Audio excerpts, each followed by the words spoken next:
And make no mistake, this is a big game for both teams. Mercer trying to keep pace with Furman, ETSU, and stay within shouting distance of Chattanooga to make that contest meaningful. Oh, how about Strawberry off the buttocks of Shabazz? Couldn't pull it off, but it was pretty slick up into the pointy shot. You need to turn your back on the inbounds passer. Watch that again here. He noticed that the defender had turned his back, but, well, it was a good play. He didn't finish it.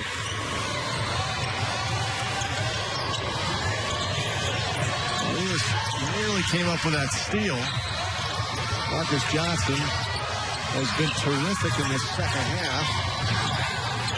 Losing handles Jones Gibson. He's trying to do a little bit too much right there. Didn't let the play develop and come to him.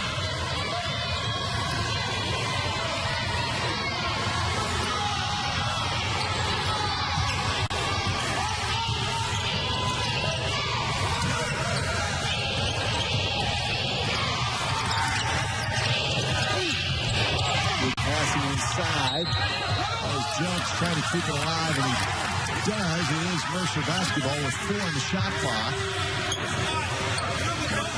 If you're Samford, you obviously are going to play this possession out, but you got to get a stop, secure the rebound, and then I don't know if you can play out many more full possessions at 30 seconds. You got to think about fouling. Strawberry had to shoot it. Oh my! That was a dagger with 2.5 to play, 75-62. Better lucky than good sometimes.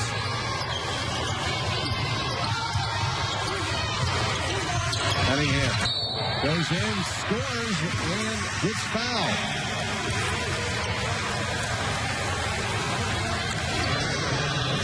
Nice job by Cunningham right there. Lets the ball come back to him and then drives it hard. Isn't a lot of contact in there, but nonetheless, he finds himself back to the line, trying to get this back to 10.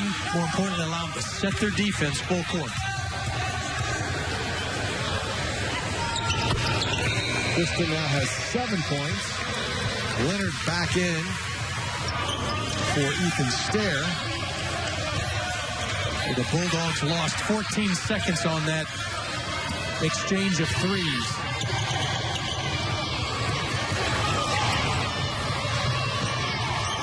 Just don't know if you can let this clock run down to 1:45.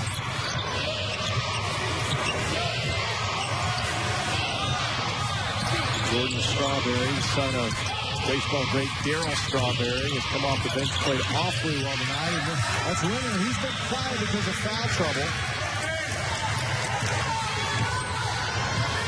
So you can see this Mercer team, they got a lot of good parts to it. They certainly do.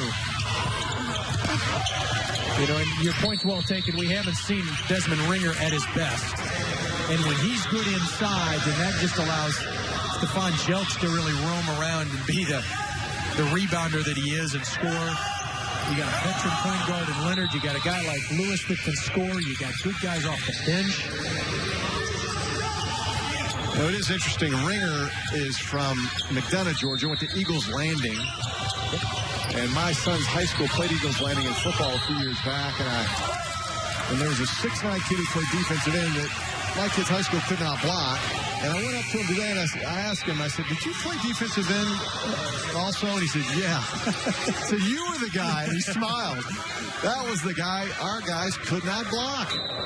And I know why. He's 6'9", 255. And agile. Yes. Well, he played meaningful minutes at South Carolina his freshman year before choosing to come back home. And that will be Samford basketball. Mercer shooting 62% this half, Coach. Samford is 58%. Well, you know, Bob Hoffman and his Bears have been beneficiary of some really, really difficult shots. You know, Lewis has thrown in a three. Strawberry banked in that three. It's just when it's your night, sometimes it just goes that way. Nonetheless, Scott Padgett will not be happy about that as he watches the film. Lewis He gets fouled by Marcus Johnson. Again, the SoCon Southern Conference, everybody, you play everyone home and away. So this will be a season sweep, it appears, for Mercer over Samford, unless something crazy happens here in the final 134. And I love that. Yeah. That's kind of the old-fashioned, true round robin. You have a true champion as you head to the conference tournament. That regular season champion is assured of an NIT berth at minimum. You know, another reason that we talk about Mercer trying to keep pace with Chattanooga, but for Samford trying to climb their way out of the bottom half, you want to finish in the top 6. So when you get to Asheville, you get a opening round bye. You find your way into the quarterfinals. There hasn't been a team win 4 in a row in the Southern Conference since Clemson did it in 1937. Wow. 26 now for Lewis, who's had a huge night, Cunningham off the glass. And Lewis now has 28. That matches his career high that he had at Auburn earlier this season. That's right. The conference tournament, by the way, will be March 4th through the 7th. That's a week earlier than most of the conference tournaments, and it'll be in Asheville, North Carolina.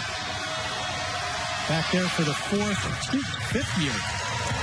And personally, I think it's a great venue. 7,000-seat arena. City of Asheville really opens itself up, even though there's not there is a local team. Western Carolina is about 40 minutes away in Cullowhee, but UNC Asheville in the Big South. But that city really embraces the fan base. It's a neat tournament to be a part of. So Cunningham trying to save some seconds. All got stripped inside. And there's the follow. So Rose comes off the bench and gets the rebound and the follow.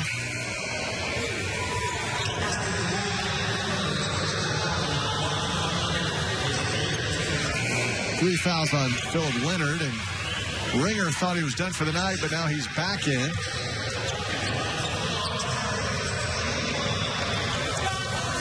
Yes, as Bob Hoffman's thinking, one more possession. We just need to break the pressure if this free throw goes through by Rose. Run this clock under a minute if we can. Ramon Johnson checks in for the Bulldogs. Yeah, that defense-offense switch.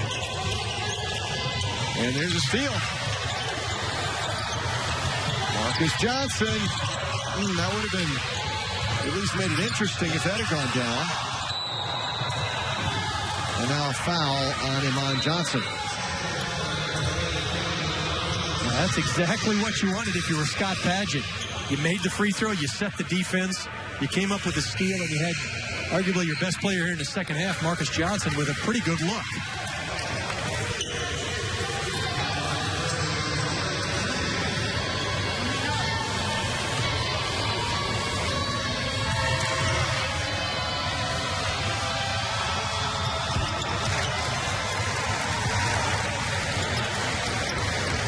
Ringer, a good free throw shooter for a big guy. Just under 80%. He has 8 points tonight. Desmond Ringer.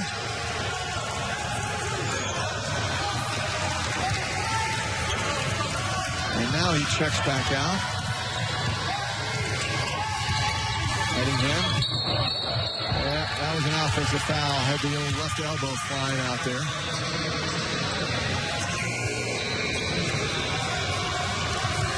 Four fouls for Kristen Cunningham. Both teams in a double bonus with 50 seconds to go.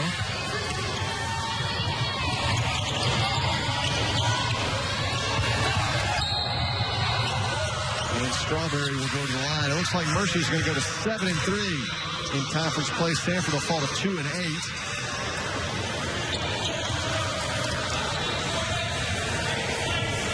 Tough pill to swallow for Samford, but they're going to have to just pick it up again. I mean, this is the second game of a 4-game homestand for Scott Padgett's group. in the midst of a 7-game, 18-day stretch. No rest for the weary. I mean, they've just simply got to come right back, get ready to play again. But it doesn't get any easier. You know, even though they're at home here Thursday and Saturday, it's Furman, upstart Furman, and two-time defending champion Wofford. Rose, that rattled out.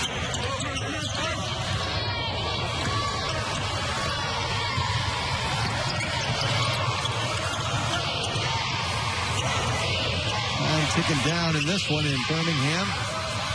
At the Pete Hanna Center, which is a gorgeous facility, and changes are being made next year. New locker rooms for the Bulldogs, a new scoreboard.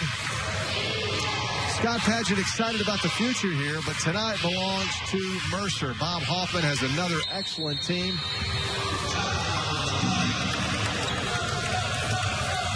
And this team, as you look at the conference tournament, Coach, what about Mercer's chances? I think they have an excellent chance. I like them a lot.